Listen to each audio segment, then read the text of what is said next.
My family had run away from communism, and I naively went face to face with it. And I learned that if we can stand up for the truth and stand up for our values, we have the absolute power in that. They are vulnerable because it's a system built on lies. Well, what is your story? How do you come to be writing about the horrors of communist China?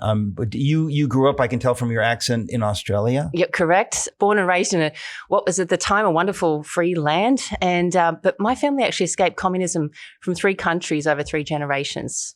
First in the 1920s in Russia under the Soviet communism. And then my father was born and raised in China. Communism took over there, and he had to escape during the so-called Great Famine that killed 45 million people. And my husband, he escaped former Czechoslovakia under the Eastern European bloc before the Berlin Wall fell. But the thing is, I was never taught about communism. We're not really taught about the crimes of communism in school. So even growing up under with this history, I didn't have access to that information. So it was really only when I became a bit of a human rights activist, and I went to China and stood up for persecution over there. And I spent a day in a Chinese prison that I really came face to face with the regime. And they told me, I held a banner on Tiananmen Square, in the center of Beijing, had one word on it when I was being rounded up by the police: compassion. I was arrested for holding the word compassion, and they told me that's illegal in China. And that made me really start to question. What year was this that you were over there? 2001. Okay, so about 20 years ago, You were still living in Australia. Were you married by that time? No, I'm married in 2002. What led you in your life to find yourself in 2001 in Tiananmen Square holding up a banner that says compassion? Well, I'd been kind of sheltered from what communism was. And then when I started in 1999, there was another persecution. So in China, there's been persecutions. The Communist Party regularly persecutes every 10 years or so. Christians have been persecuted nonstop. Faith has been persecuted nonstop. And 1999 was the latest one against the Falun Gong meditation group. I'd been doing those exercises for a few years. And then suddenly they're rounding them up and killing people for doing this, which to me is nonsense. How on earth can they do something like this? And so I needed to see it for myself. I heard that there was some Americans, actually, the first Americans that I met on Tiananmen Square, and Caucasians said, "We're going to appeal. Will you come?" Oh, well, anyone wants to come. So I came. I went on that day with a friend, and it just blew my mind to think that I could be arrested for holding the word compassion on Tiananmen Well, Square. I mean, again, we have to be clear, folks. If you grow up in a place like Australia or the United States of America, you probably have no idea how evil things can be in other parts of the world, or what others have suffered or are suffering while you're going about your life, concerned about finding a parking space. And the fact is that there are many people living today who've experienced this. Some of them experienced it today, but my parents experienced this. My mother grew up in Nazi Germany, which became Stalin's East Germany. My father grew up during the war. He saw the communists trying to take over in Greece. In your family, obviously, the Bolshevik Revolution nightmare. Your husband grew up in Hungary. Anybody who was in Hungary in the 50s. I mean, this is the kind of thing, or was it the 60s? I always get confused when, was it 56 or 68? But the point is that people who have experienced this evil know that it can happen again. Yeah. And I think one of the reasons I wanted to have you on is because there are many people today who don't, for some reason, they think we're past this. And not only are we not past it, but because we've been fooled into thinking we're past it, we are going dramatically in that direction. And, you talk about Christians being persecuted in China. Folks, it's not about Christians. It's about anything that dares to stand against the secular atheist state. So Falun Gong, the Uyghur Muslims, horribly persecuted because they stand against the atheism of the communist government. But so you tasted this for the first time. You're a young woman. You go there, you hold up a banner in Tiananmen Square, and you're arrested? Yeah, beaten and thrown into a basement prison cell. I missed that part. They actually laid a hand on you. Oh, yep. I came back with bruises. Others, I wasn't beaten too badly. I had a bit of hair pulled out. I was bruised. I witnessed my friend had his finger broken, nose bloodied. If they get you on your own, that's when the abuse is very serious. I refused to go on my own. The interrogation, witnessing their style of propaganda really set me on this journey to understand why the police themselves were so brainwashed. They told me that the CIA paid for my ticket, and they were trying to make me sign papers to agree that the CIA had paid for my ticket. What are you talking about? I'm an Australian citizen. They tried to make me pay for a return flight. I already had a return flight. But you know what it also showed me?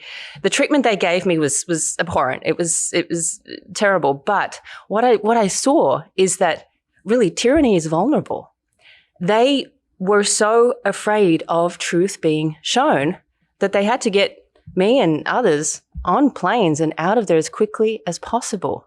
So what I really learned, I went there with absolute naivety at the time, but I learned, my family had run away from communism, and I naively went face to face with it. And I learned that if we can stand up for the truth and stand up for our values, we have the absolute power in that.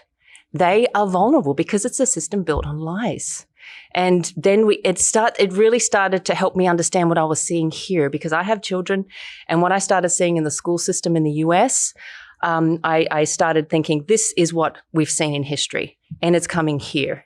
And that's when I started to dig into, well, let's look at China as the worst case scenario of where we could be if we allow it. And that's what led to the publishing of this book. So you also did a documentary for the Epoch Times. Is it the same title as the book? No, I've made many documentaries. I did a series for Epoch Times last year called Life and Times, and they also have my latest documentary, Finding Courage, on their platform as well, Epoch TV. And that was a story of faith over fear and triumph over tyranny. And that led me to this book, because I interviewed a family that had survived terrible torture, but they still came out with a smile on the other side. They couldn't tell me as victims why they were persecuted so badly. Why does the regime do what they do? So that's when I thought, as a journalist, I can't just put out this documentary without hearing from the perpetrators. So then I went and found them. Just to be clear, folks, there are companies that you probably give a lot of money to that are doing business with the communist Chinese. So this is on us. We have a responsibility to understand what's going on and what we can do about it. Epoch Times, Epoch TV, they've been heroes in this. And now I'm privileged to speak with Kay Rubacek. So the book, let me ask the question then, which is the question of your title. Who are China's walking dead? What does that mean? So I interviewed former Chinese Communist Party officials, dozens of them. I've interviewed more than 100 survivors of communist tyranny, a lot from China. But the officials that have high-ranking officials, it's not easy to get them on camera. Many of them I couldn't get on camera. But what they told me very early on, one of them said to me, he was a former police commissioner. He was there on there in the Ministry of Public Security on the evening of Tiananmen Square, 1989, June 4th, when the 10,000 students were killed by tanks and the soldiers. He was there, one of the ones pushing the buttons, sending the soldiers out onto the square. And he told me, we live like walking corpses, soulless bodies, walking flesh. And I had to stop the translator at that point because I had simultaneous translation coming in because he was talking to me in Chinese. I said, hold on, I don't understand this term and I don't like it. Please explain. And so she was trying to explain to me. I said, can I say the word walking dead? She said, yes. And I thought, okay, well, at least I understand that. I don't like it, but I understand that. And I then started, when I continued with my interviews with army colonel, judges, propaganda officials, secret agents, I asked them, have you heard of this term? So you said you were talking to one of the officials who was behind the Tiananmen Square massacre in 1989, one of the men who allowed these murders to take place or who perpetrated the murders. An operator. He was a police chief, and And he had to follow those. He felt that he had to follow those orders. Right. Well, of course, this is what these cultures are like. It's kind of like being in hell, and you've got bigger demons telling the smaller demons, if you don't do this, we will torture you. And so it is so wicked and horrifying. But you're saying that this man, who was at least in part responsible for these murders, himself was dead inside, and he admitted this to you as he's speaking to you, that his soul has been crushed. And he, not only that, there was so many concepts that come from this communist ideology. He told me that he called his daughter that night and said, go out and watch the killing, because they lived in Beijing. They were very close to Tiananmen Square. I'm a mother, and I'm like, why? Why did you do that? He's looking at me as if to say, what's wrong with, why don't I understand? And he said, well, Lenin says this, and he's quoting Lenin to explain this is what happens when you really are consumed. Your faith is replaced by the faith of the state of communism, that ideology. And so he told his daughter to go and watch, because he knew that the propaganda would kick into effect the very next day, which it did, to say that the students were killing soldiers on the square. He wanted his daughter to see it with her eyes. So he still had enough heart at that time to want to protect his daughter from the lies. Correct. And even if it meant seeing the slaughter. It's unbelievable. You said 10,000 were killed. I forgot that. Yeah. And this is what happens in history, right? And now this happened in my lifetime. I remember Tiananmen Square. I remember as it was unfolding that, and Americans need to hear this, that the people in China who were standing against the wickedness, the evil of the communist state built a Statue of Liberty. The Statue of Liberty meant that much to them, that they created this Statue of Liberty. They built it because they're looking to places like America where we are free, but usually don't appreciate it or fight for it. This was this holy token to them.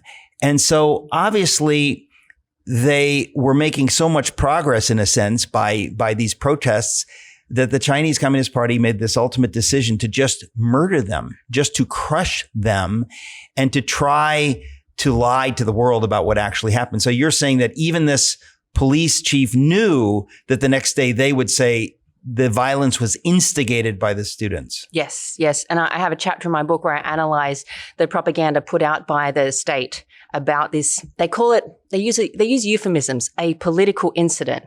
So in China, they just say that political incident in 1989. They don't refer to it as a massacre. Like the Great Famine that my father survived, where 45 million people killed. There's nothing great about it at all, other than 45 million people killed due to socialist policies.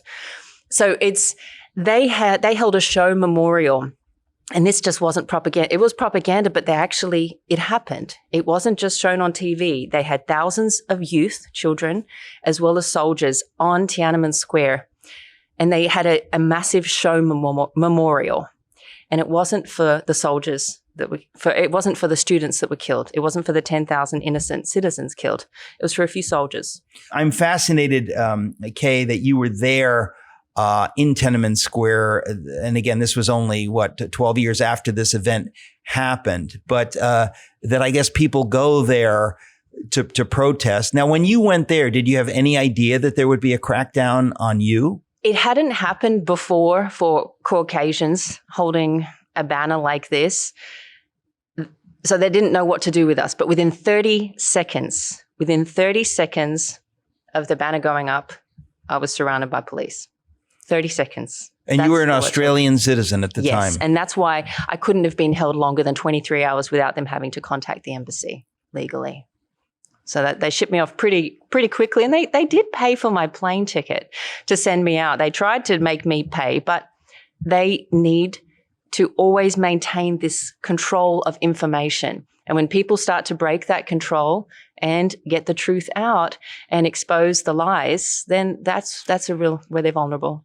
So what led you to write this book? In other words, this incident happens 21 years ago. What's been your journey in the 20 years since then that's led you to write this book and make these documentaries? So after I studied art at college, and there I really received this socialist indoctrination. And this is in Australia. This was, 20 more than that years ago. And I knew something was wrong, but I couldn't identify it. Then, I go through this journey and I realize I have to be careful with what I educate myself with. I need to keep a broad mind, because in that socialistic indoctrination, you're just so limited. And so after having this experience with in China, I had been working already as a producer in video and education for quite a few years professionally. So I started to turn my skills to use it for good rather than just for commercial purposes. So I took that turn, and my husband's been fantastic to support me in my efforts there. And I made a documentary called Finding Courage, which is the one I mentioned. There's a family story of surviving persecution in China under the communist regime. And they, as victims, they couldn't tell me why the state is so brutal, why the torture is so brutal and so cruel.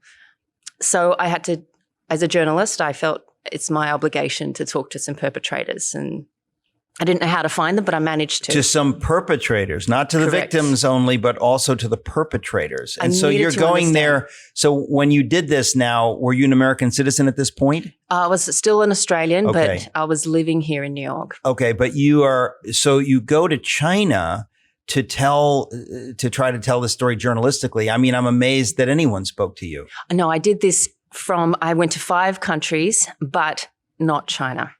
I was able to get undercover footage from inside China from a journalist contact there who risked his life to get me footage from the inside of a Chinese labor camp, which is in the movie. But my interviews, I had people from inside China willing to talk to me, but I had to say no because I just didn't want that. So this is a documentary called Finding Courage. And Correct. Where can people find Finding Courage? You can find that on Epoch TV. You can find that on findingcouragemovie.com. It's also on iTunes and a lot of other major platforms. It has received a lot of censorship, but that's just our day and age. So you can stream it on a lot of censorship. Yes. From whom? I can imagine that the communist Chinese would want to censor it, but correct. And they have a lot of financial ties throughout our major media institutions. See, this is kind of, the most important thing of all, folks. You think, well, I live in America. So you're telling me that they're amenable to pressure from the communist Chinese and that they will knuckle under and they will, for reasons of profit, for greed, they will say, we won't air something like this. Yeah. And really, because I've worked in this space, China human rights, for 20 years, I've seen it consistently through all the major media outlets. And it's encouraging that recently, since the pandemic, people have been more aware, since we saw what came out from China, and that the CCP just lied directly. And then people started to actually see, hang on, they're lying, point blank. Then it was a lot easier for a message like this to come out. Whereas, really I've experienced that sort of censorship and these financial controls through colleges as well. I've had colleges with my last movie that did air on PBS, colleges calling me saying, I'm sorry, we've had to cancel the screening of your movie because we have too many students from China and we will lose our funding from the CCP. Now, what was the name of the more recent film that you're referring to that was on PBS? Hard to Believe. And what is that about? That's about the killing of prisoners of conscience for their organs in China. If you need a heart or a liver in China, it's still happening today. You can get one within a week or two. And it means someone has to be killed. Ladies and gentlemen, in China today, if you stand against the communist atheist state, they will put you in a prison camp, whether you're a Uyghur Muslim or Falun Gong or Christian or anything. And they will then say, since they don't believe in the sanctity of human life or anything preposterous like that you're nothing. They own you. And if they could use any of your organs, they can kill you and they can take the organs. And they are literally doing that for profit today in China. They seem to have no idea of the satanic evil that they are propping up. It's an amazing thing. So the film that we're talking about now, this one is called Hard to Believe. When did that come out? 2015. Okay. So fairly recently, but it did air on PBS. Mm-hmm. That alone is astonishing to me. Exactly. We were really, for that movie, I wanted to make sure we had distribution. We had a distributor confirm that they would be able to get a movie on that topic onto PBS. And we had more than 50% take up from the stations, which was pretty impressive. So PBS around America ran this film, Hard to Believe, which is about what we've just described. And if somebody wants to see Hard to Believe today, where can they find it? Can they find it on Amazon Prime? Yes, that one you can get on Amazon. That's amazing. Our Finding Courage movie was censored. We've had a lot. There's been an increase in censorship for a lot of conservative filmmakers in the last few years, and Finding Courage has been censored, and film festivals as well. Oh my goodness, a lot of film. We've had film festivals saying we are so scared to show your movie because we know we'll lose their funding from China.